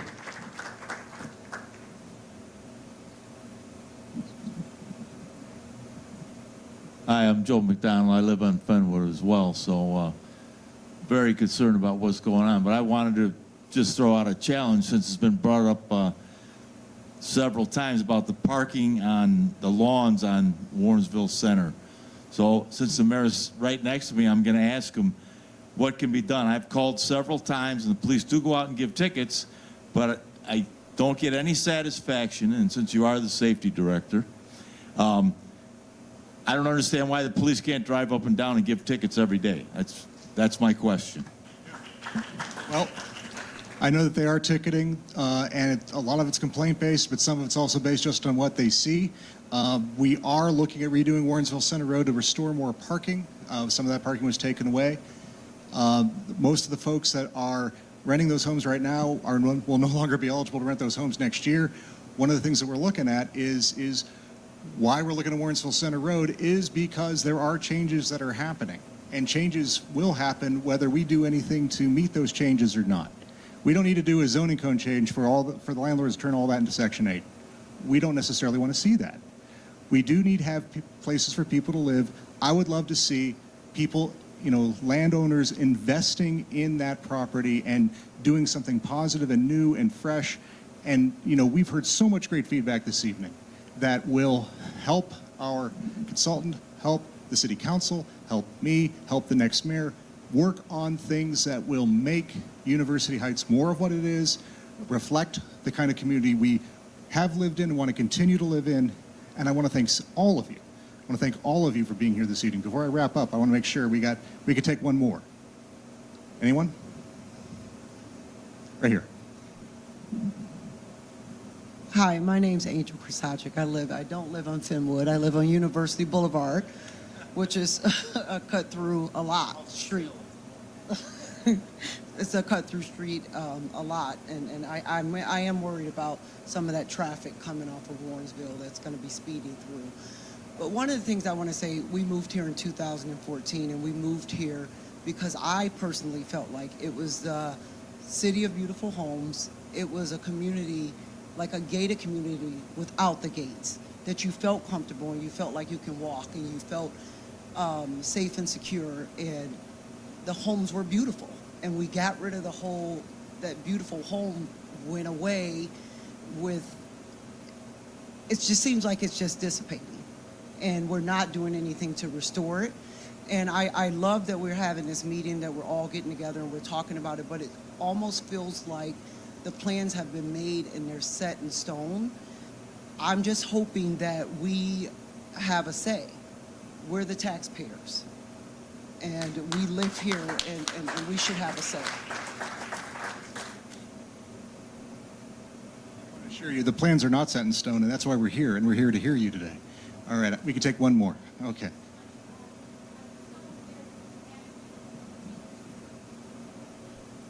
Thanks. Hi, everyone. I was born in University Heights, and I lived here for a long time, and I made a choice 2 years ago to move back to University Heights because I love it so much. So anyway, I have such a long history and a great love of this city, and I'm really struck tonight by the level of passion and commitment and fabulous ideas. I'd love to challenge the mayor and city council to create an advisory board to get this moving forward, because these ideas have life. There's, people with excellent perspectives, and it seems, hopefully it just doesn't stay in this room tonight. I know there is another meeting, but what's the next step? Let's make this more concrete. Thank you. Thank you. All right, well, in wrapping up, we do have one more of these town halls on October 30th, again in this room. That'll be a Thursday evening, Thursday, October 30th. Come back. There may be more that we want to talk about. There may be more that Sean will want to talk about. There may be others that you know who wanted to be here, but, really wanted to watch the Yankees game.